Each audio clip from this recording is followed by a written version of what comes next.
এখানে আমি থাকতে পারবো না, এটা যখন আমাকে জানাইছে আমার সঙ্গে সঙ্গী হিসেবে যাবে আবু বকর, এটাও আল্লাহ তাআলা জানাইছেন।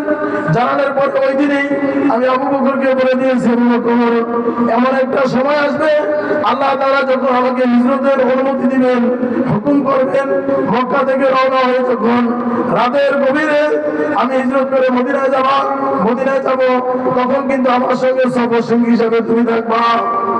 সুবহানাল্লাহ। রাসূলের সফর সঙ্গী কে থাকবে? আবু বকর থাকবে।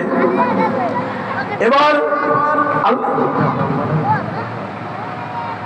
আল্লাহ তাআলা আল্লাহ রাসূল সাল্লাল্লাহু আলাইহি ওয়াসাল্লাম বলেন, আল্লাহ তাআলা বলেন হিজরতের সময় এই রাসূলের সঙ্গে সফর সঙ্গী থাকবে আবু বকর।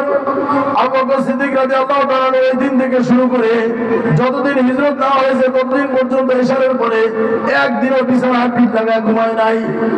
সুবহানাল্লাহ। একদিনও বিছানায় পিঠ লাগায় ঘুমায় নাই। দরজাটা খুলে দরজার সঙ্গে পিঠ লাগায়া দাঁড়ায় দাঁড়ায় একটু ঘুমাইছে। কেন?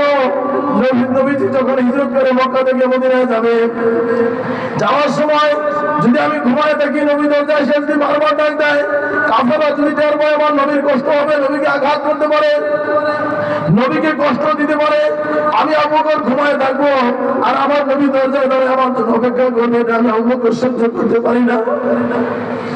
আমি আবু বকর ঘুমায় দেখবো আরামের বিছানায় আর আমার নবী দাঁড়ায় থাকবে আমার দরজায়, আমার জন্য নবী অপেক্ষা করবে, কাফের এসে নবীকে আক্রমণ করবে, এটা আমি আবু বকরের সহ্য হয় না। দরজায় নক করার সাথে সাথে আবু বকর টাচ করে যখন দরজাটা খুলে দিছে, এবার রাসূল বলে, আবু বকর আশ্চর্য ব্যাপার, এই রাতে তো মানুষ ঘুমায় থাকে, একটা নক করার সাথে সাথে তুমি দরজা কিভাবে খুললা? এবার আবু বকর ডাক দিয়ে বলে, ইয়া রাসূলুল্লাহ,